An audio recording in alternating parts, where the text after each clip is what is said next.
Continuemos. ¿Dónde estoy?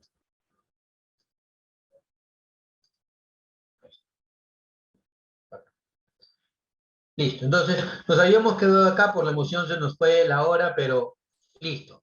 Habíamos visto, por ejemplo, acá nos pedían clasificar las soluciones como si fueran soluciones iónicas o moleculares, ¿ya? Entonces, te había dicho que puedes identificar si una solución es iónica o molecular si es que tú identificas al compuesto. Identificas un compuesto iónico, ya de frente esa solución es una solución iónica, ¿ya? Entonces, en el caso del yoduro de potasio, terminaba siendo una solución iónica. En el caso del alcohol etílico en agua, por favor, ayúdame, ¿le pongo I o le pongo M? ¿Qué le pongo? ¿I o M? Habla. M, muy bien, Mijael, claro. ¿Por qué? Porque estamos hablando del alcohol etílico, que es un compuesto covalente, y el agua, que también es un compuesto covalente, ¿ya? Tetracloruro de carbono, que es este señor, con el éter etílico, que es este señor, ¿cómo lo clasificas? ¿M o I? Muy bien, excelente. También M, molecular, no hay un compuesto iónico. Y en el ácido clorhídrico tengan mucho cuidado, chicos, porque un alumno común y silvestre, un alumno no unidemia de repente, le pondría a esto molecular, porque dice, bueno, el ácido clorhídrico HCl, no metal, no metal, es un compuesto covalente. Sí, eso es cierto, es un compuesto covalente.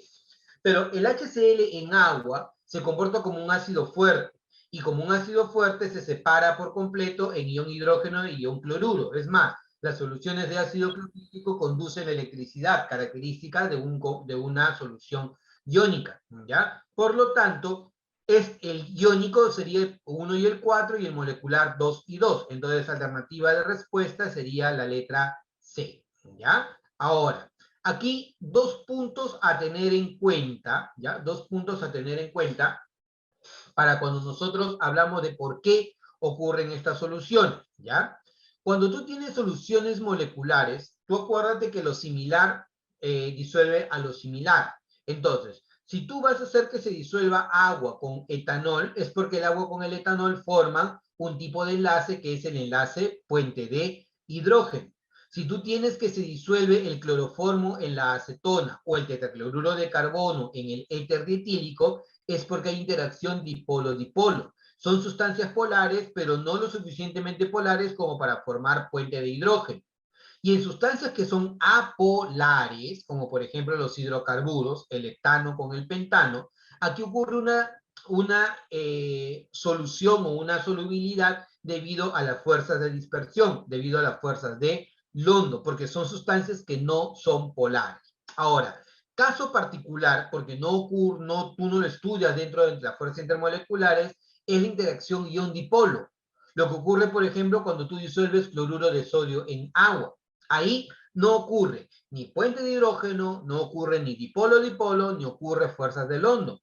Ahí lo que está pasando es que se rompe el enlace entre el compuesto iónico, en este caso el sodio y el cloro, y las moléculas del agua rodean a cada uno de esos iones. Y ahí ese proceso de que rodea a la fase dispersa se conoce con el nombre de solvatación. Aquí hay solvatación, aquí hay solvatación, aquí hay solvatación y aquí hay solvatación. En todos los casos hay solvatación. La solvatación es el proceso por el cual las partículas del solvente rodean a las partículas del soluto.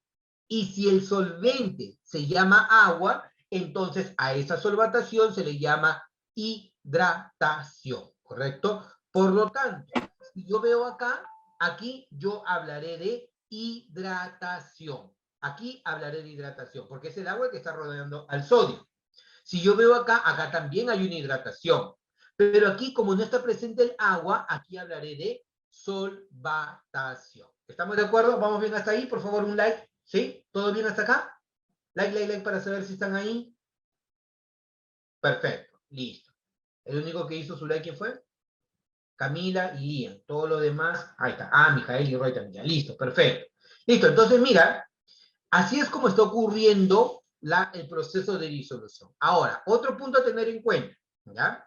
Las soluciones, cuando son iónicas, ejemplo, cloruro de sodio o ácido clorhídrico en agua, Los iones dispersos ayudan a que se conduzca la corriente eléctrica. Por eso a esas soluciones se le llaman soluciones electrolíticas. Pregunta, y esto te lo pregunto siempre, ¿el agua pura conduce la electricidad? ¿Sí o no? O sea, si tú tuvieras agua pura, ¿conduce la electricidad? ¿Sí o no? Yo se lo digo siempre a los alumnos de UNINEM, ¿sí o no? Estás aburrido hasta que te haga esa pregunta. Y ninguno responde. ¿El agua pura conduce la electricidad? ¿Sí o no?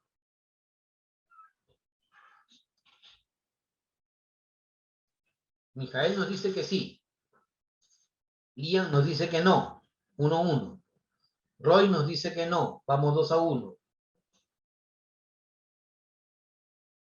Ya. Chicos, el agua pura no conduce la electricidad. Y te voy a meter el mismo floro que te meto siempre, ¿ya? El agua pura no conduce la electricidad porque el agua pura no tiene iones disueltos. Profesor, el agua de mi casa sí conduce la electricidad porque si yo estoy con la mano mojada me pasa la electricidad, me electrocuto. Sí, pero es porque el agua tiene sales disueltas. ¿Y cómo demuestras que tiene sales disueltas? Porque cuando tú hierves el agua con el tiempo en la tetera, en el fondo se forma algo blanco. ¿Cómo le llamas a eso blanco que se forma en la tetera? Habla, ¿cómo le llamas? Hoy no sabe, nadie entra a la cocina. Sarro, claro, se llama sarro, ¿ya? ¿Y ese sarro por qué se forma? ¿Porque mala gente alguien le echó sarro a tu tetera? No. Ese sarro son todas las sales que están disueltas en el agua que sale de tu caño, que las metes en tu tetera y que por efecto de la temperatura se van incrustando en el metal, ¿correcto? Entonces, debido a esas sales que están disueltas, es que el agua que nosotros tenemos del cañón conduce la electricidad, pero si el agua fuera químicamente pura, no conduce la corriente eléctrica, ¿de acuerdo? Entonces, para que pueda conducir la corriente eléctrica debe tener iones disueltos. Por esa razón, el cloruro de sodio en agua o el ácido clorhídrico en agua conduce la electricidad.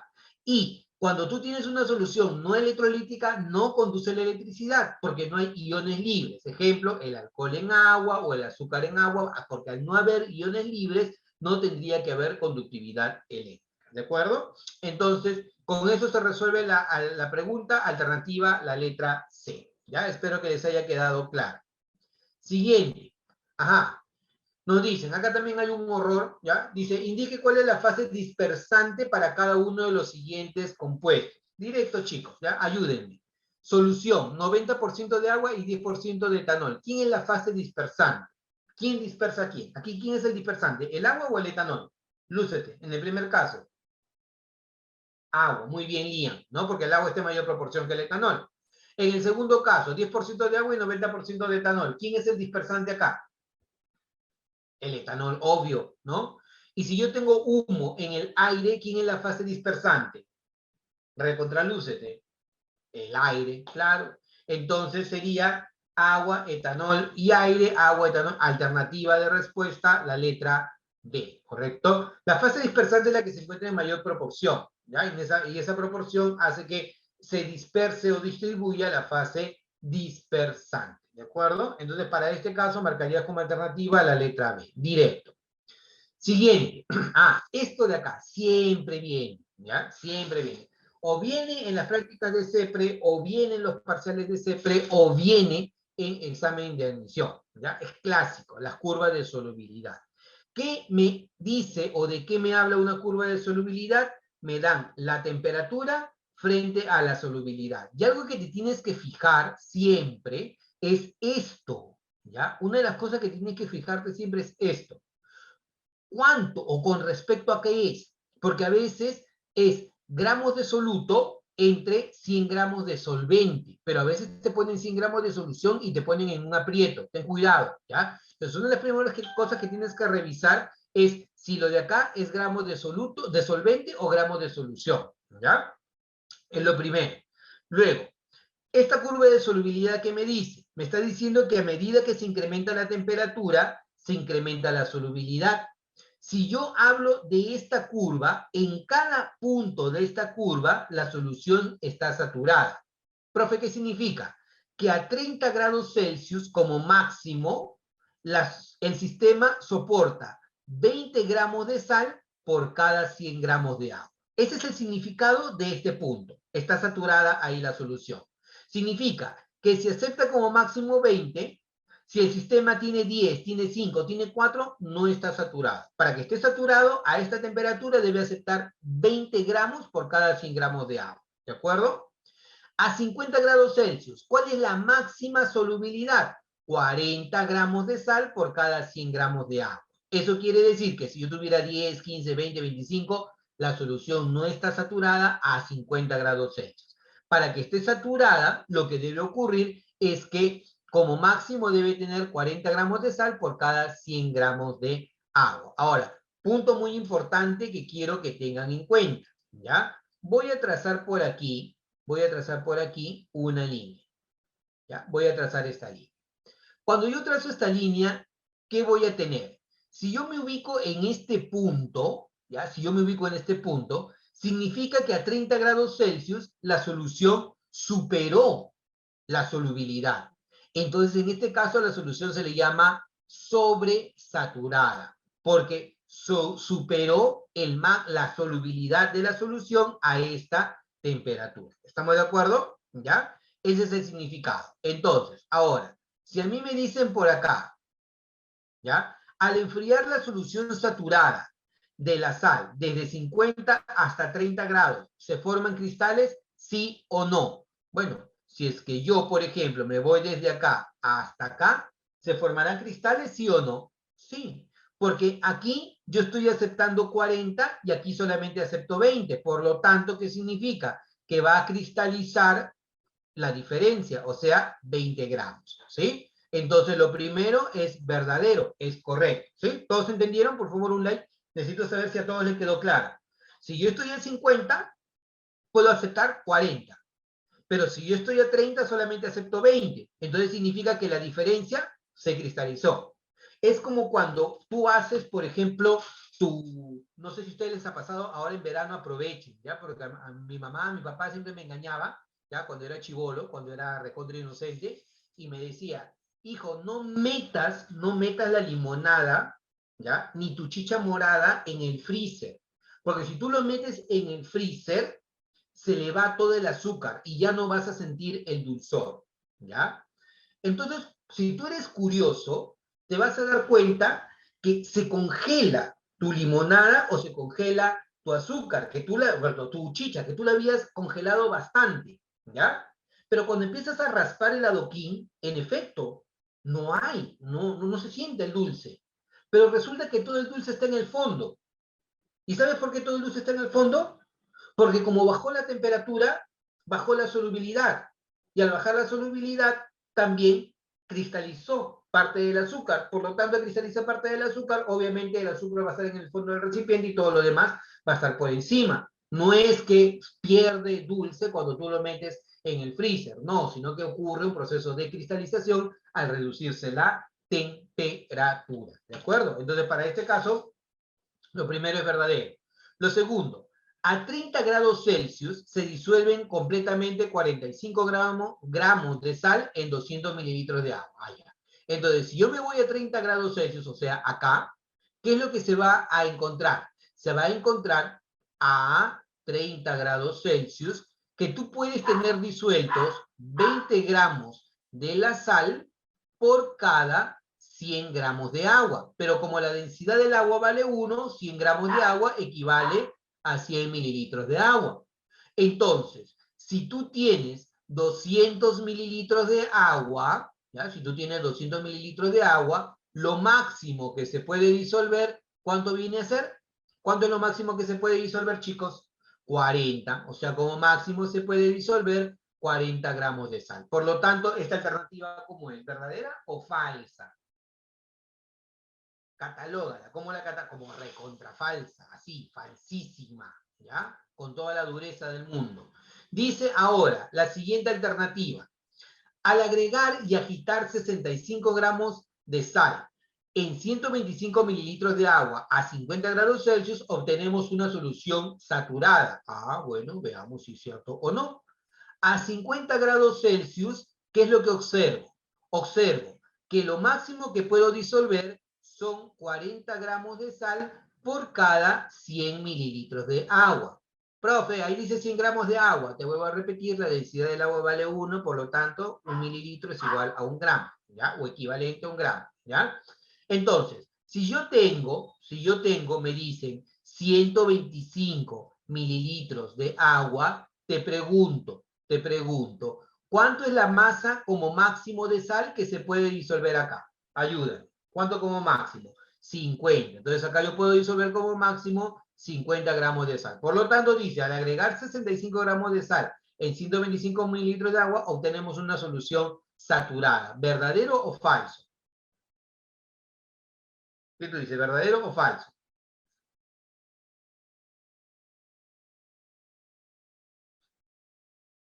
Oye, habla, ¿verdadero o falso?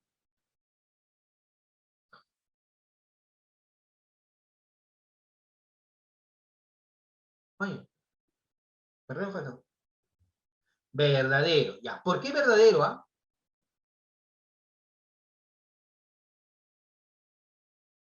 Es verdadero porque de lo que tú vas a formar, simplemente el resto, o sea, los 15, van a quedar sin disolverse. Por lo tanto, la solución va a quedar como una solución saturada. Entonces, verdadero, falso, verdadero, me piden qué cosa, lo correcto sería solo 1 y 3. Entonces, alternativa de respuesta, clave, la letra D. Esa sería tu respuesta.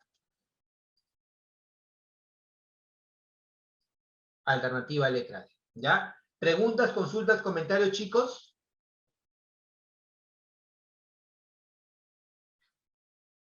Nada, ya, listo. Entonces, continuemos. Primero, te dicen, indique como verdadero o falso según corresponda. Primero, el yodo es parcialmente soluble en agua debido a las fuerzas intermoleculares. ¿Verdadero o falso? Acá te están afirmando algo, que el yodo es parcialmente soluble en agua. ¿Ya? O sea, es tu premisa. ¿Y cuál sería la forma de justificarlo? Fuerzas intermoleculares. Profe, ¿por qué? Porque el yodo es una sustancia molecular y el agua es una sustancia molecular. Por lo tanto, la única manera de poder justificar que él y él se disuelvan es por fuerzas intermoleculares. Por lo tanto, la primera proposición sería verdadero. ¿Ya? Lo segundo, para solutos sólidos o líquidos, cuyos procesos de disolución son endotérmicos, la solubilidad aumenta con el incremento de la temperatura. Esto es muy bonito. ¿Qué es una disolución endotérmica? Cuando tú tienes el soluto, ¿ya? Más el solvente, y esto requiere de calor para que pueda ocurrir y se dé lo que nosotros llamamos una solución, este proceso es un proceso de disolución endotérmico, ¿ya? Esto lo voy a tomar por acá.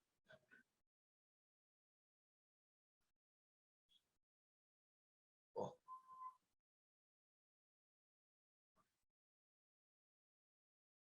¿ah? Esto me lo dio por acá. Endotérmico, ¿ya? Mientras que el exotérmico es aquel en donde el soluto con el solvente forman una solución, pero liberan calor. Esa es la diferencia, ¿ya? Entonces, lo que te dice, para solutos sólidos y líquidos, cuyos procesos de disolución son endotérmicos, la solubilidad aumenta con el incremento de la temperatura. Entonces, si es endotérmico, estoy en este caso, ¿ya? La flechita es la que te manda. Si yo incremento el calor, o sea, a la izquierda de la flecha, ¿el proceso para dónde se dirige? El proceso se dirige hacia la derecha, o sea, favorece a la solubilidad. Eso quiere decir que para procesos endotérmicos, a mayor temperatura, mayor disolución o mayor solubilidad, ¿ya? Mientras que para procesos exotérmicos ocurre lo contrario. Ocurre que cuando tú incrementas la temperatura, como el calor está de este lado, en vez de favorecer a la solución, ¿a quién favorece? favorece al soluto y al solvente, o sea, a la separación. Por lo tanto, los procesos exotérmicos no son favorables a altas temperaturas, son favorables a bajas temperaturas. Por ponerte un caso, ¿te has preparado una limonada caliente alguna vez? ¿Te has preparado una limonada caliente? ¿Nunca? Ya. Dicen que es buena para el tema de la garganta, ¿ya? Y pues un remedio casero. Entonces, ¿cómo te preparas tu limonada caliente? Una limonada normal es tu agüita, tu limón y tu azúcar, ¿ya? Pero tu limonada caliente es tu agüita, tu limón, el agua recontra hervida y si es posible esté hirviendo y agrégale todo el azúcar que tú puedas, ¿ya? Y te vas a dar cuenta que el azúcar se disuelve más. Si el azúcar se disuelve más al incrementar la temperatura, te pregunto, ¿qué proceso de disolución es ese? ¿Endotérmico o exotérmico? ¿Ponle endo o ponle exo? Lo que yo hice es puse mi agüita, le puse el limón, ¿ya? Y luego le empecé a agregar azúcar, así a la mala, un montón de azúcar, ¿ya? Y al agregarle azúcar, el azúcar se disolvió más todavía. Entonces te pregunto, ¿es endotérmico o exotérmico? Ponle endo o exo. Endo, claro, porque tú estás favoreciendo la solubilidad del azúcar al incrementar la temperatura. Por lo tanto, es un proceso de disolución endotérmico. Y la formación del sarro, por ejemplo, es un proceso de disolución exotérmico, porque cuando tú incrementas la temperatura, en vez de favorecer que se disuelvan las sales, hace de que las sales se precipiten y por lo tanto quedan pegadas en la tetera. Ese es un proceso de disolución exotérmico que no es favorable a altas temperaturas. Por lo tanto, dice, para solutos sólidos o líquidos, ¿ya? La solubilidad aumenta con el incremento de la temperatura. Si es endotérmico, eso también sería verdadero, ¿correcto? Verdadero. Por último, para soluciones de gases en líquidos, o sea, un gas en un líquido, a mayor presión, mayor solubilidad. ¿Verdadero o falso? A mayor presión, mayor solubilidad. Para disoluciones de gases en líquidos. Mayor presión, mayor solubilidad, verdadero. También verdadero. Profe, ¿y cómo es eso? Si tú tienes mayor presión, se disuelve más. ¿Ya? Así de fácil. Por ejemplo, si tú deseas hacer buceo de profundidad, tú no puedes ingresar con un balón de aire a hacer buceo de profundidad. O sea, un balón de aire me refiero a que tenga oxígeno y nitrógeno. Debe ser un balón que tenga oxígeno y un gas inerte. No puede ser nitrógeno. ¿Por qué? Porque el nitrógeno a nuestro nivel, a nivel atmosférico, a nivel del mar, no se asimila en el cuerpo humano. O sea, si tú respiras, ¿ya? Va a ingresar a tu cuerpo oxígeno con nitrógeno. Toda la vida ha pasado, ¿eh? Desde que diste tu primera respiración, ingresó nitrógeno a tu cuerpo. Pero el nitrógeno tú no lo asimilas, porque a la presión atmosférica el cuerpo no lo asimila. ¿Ya?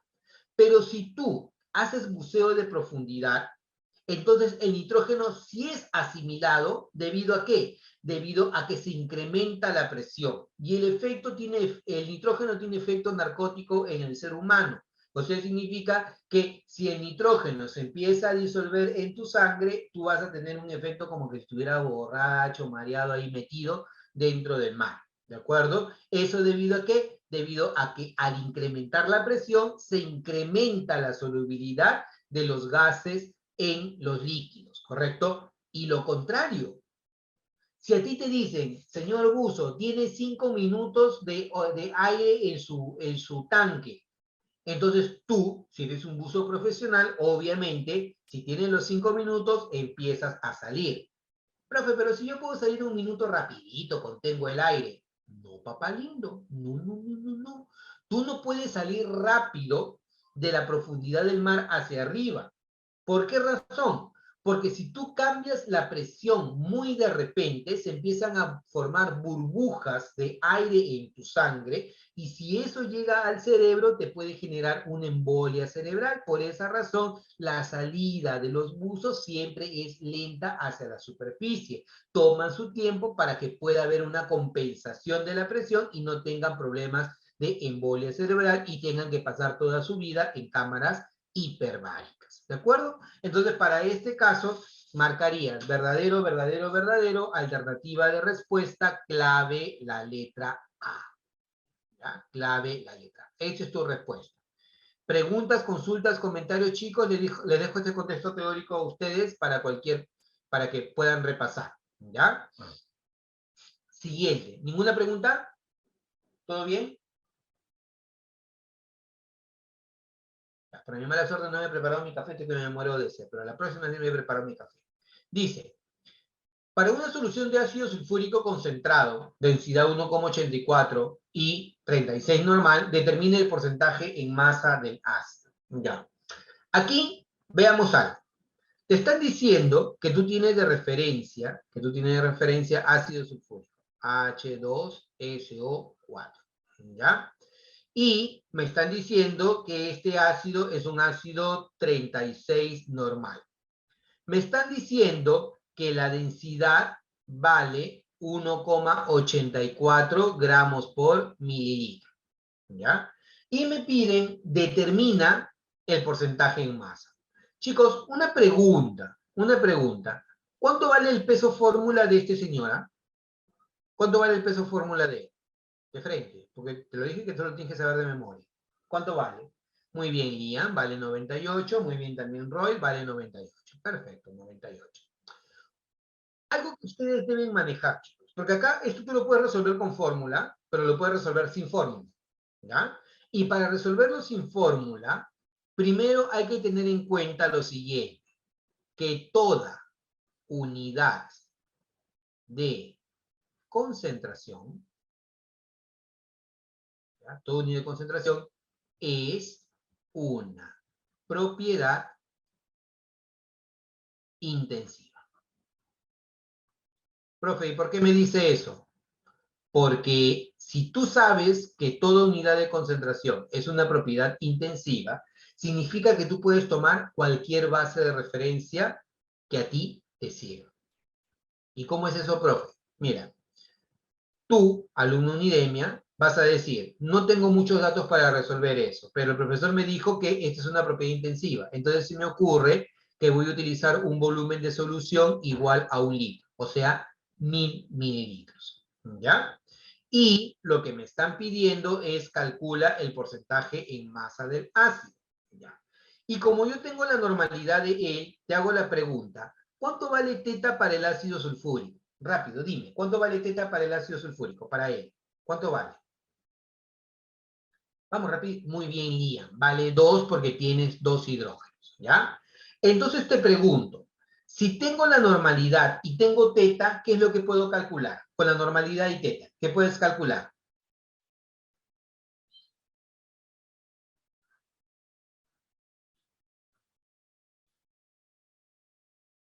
Muy bien, puedes calcular la molaridad, ¿ya?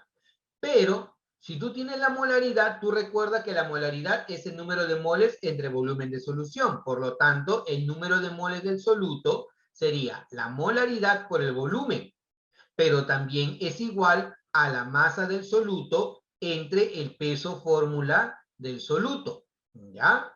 Y, profe, ¿para qué me dice todo eso? Porque son ecuaciones básicas que tú debes manejar como alumno que postula a la uni, ¿ya? O que postula a cualquier universidad, eso lo debes saber. Entonces lo vamos a plantear mentalmente. Mira, si tú tienes la normalidad y tienes el volumen y teta, ya calculaste la molaridad, ¿ya? Como tú tienes la molaridad y tomaste 1 litro de solución, ¿ya? Con el peso fórmula del soluto, porque lo tienes de dato, puedes hallar la masa del soluto, ¿cierto? ¿Sí? O sea, con todo esto ya tienes la masa del soluto, ¿ya? Y si tú multiplicas el volumen de la solución por la densidad, ¿qué puedes calcular? La masa de la solución.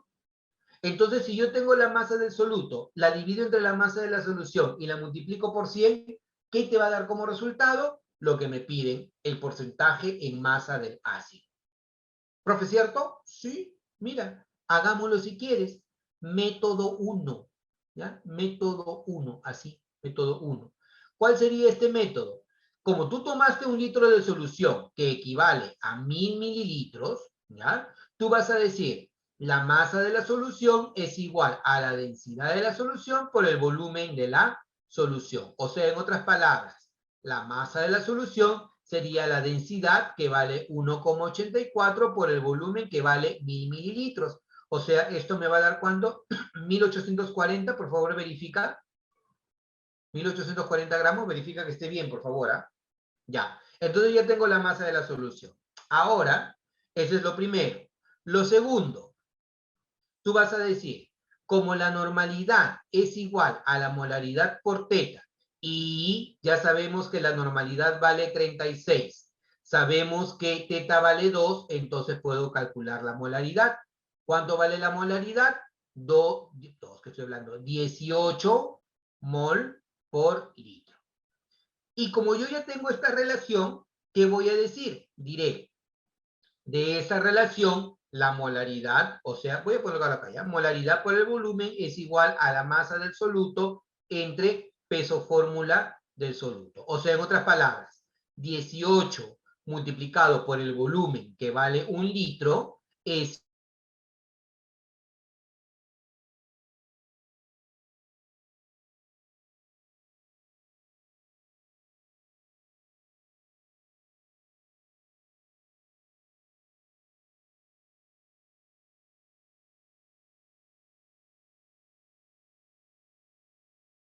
igual a la masa del soluto.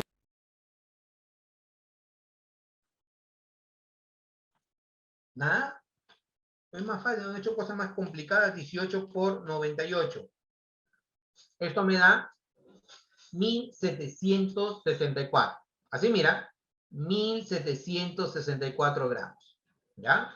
Y si yo deseo calcular el porcentaje en masa del soluto, ¿esto a qué es igual? Eso tendría que ser la masa del soluto entre la masa de la solución multiplicado por 100. O sea, en otras palabras, 1764 dividido entre 1840 y multiplicado por 100. Chicos, operen. ¿Cuánto sale eso?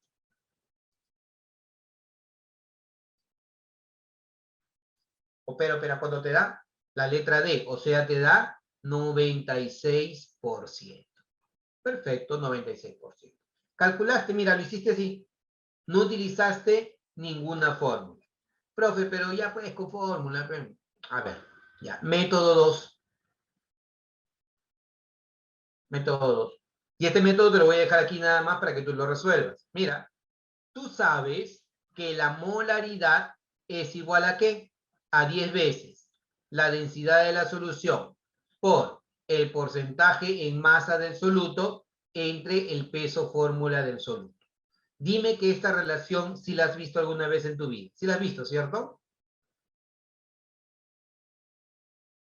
¿Sí o no? ¿No la has visto nunca? Sí, yo creo que sí.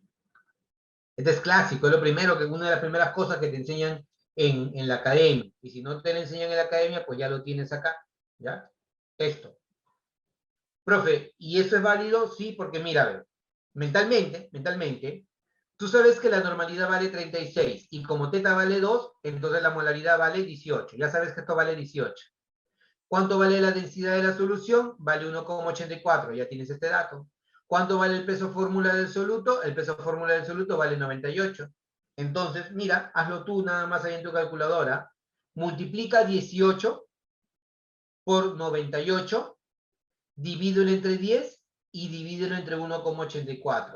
Y confírmame que te sale también 96. Vamos, rapidito, confírmame. ¿Te sale 96, sí o no? Así nada más, en un solo paso. ¿Sale 96, sí o no? Vamos, Lía. Roy. Luis. Manuel. ¿Sí o no? Tienes que calcular. Profe, no le entendí el cálculo. Esto vale 18. Multiplícalo por 98.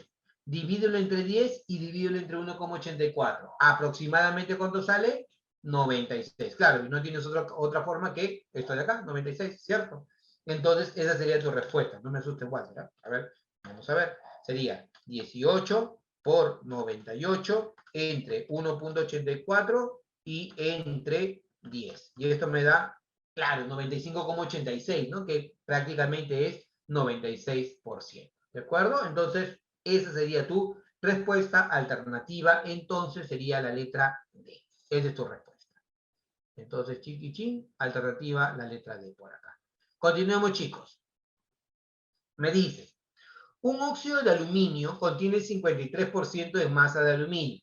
Determine el número de equivalentes de aluminio que hay en 1020 gramos de óxido. ¿Ya? Entonces, haré lo siguiente. ¿Ya? Haré lo siguiente, mira, porque eso tú ya lo sabes de memoria. Por acá. Yo diré, de todo este monstruito, que viene a ser una masa de 1020 gramos, ¿ya? El 53% es aluminio. Mientras que la diferencia, eso quiere decir el 47% es oxígeno. Profe, ¿por qué? Porque me dicen que es un óxido de aluminio y el óxido de aluminio tiene aluminio y oxígeno, ¿ya? Entonces me dice, determine el número de equivalentes que voy a encontrar en esta cantidad. Bueno, ¿cómo puedes resolver esto? Primero, recuerda que el aluminio es un elemento que pertenece a qué grupo de la tabla periódica. Vamos rapidito que se nos va el tiempo. El aluminio, ¿qué grupo de la tabla periódica está? Oye, apúrate. Aluminio. Nada. Uy, ya fuiste ya. Aluminio, carga más 3. Está en el grupo 3A de la tabla periódica. Por lo tanto, teta de él vale 3. ¿Ya? Y te están dando que su masa atómica vale 27. Entonces, la masa atómica del aluminio es igual a 27. Por lo tanto, su masa equivalente, ¿a qué es igual? La masa equivalente sería su masa atómica entre teta, o sea, 27 entre 3. ¿Cuánto es 27 entre 3? 9. ¿Ya? Entonces, de acuerdo a lo que me dice el concepto de equivalente gramo, yo diré, si yo tengo un equivalente gramo de aluminio, ese equivalente gramo es igualito a su masa equivalente, o sea, 9, pero expresado en gramos. Y como yo tengo de dato, en realidad, pregunta, ¿cuánto es el 53% de 1020? Rapidito, 53% de 1020.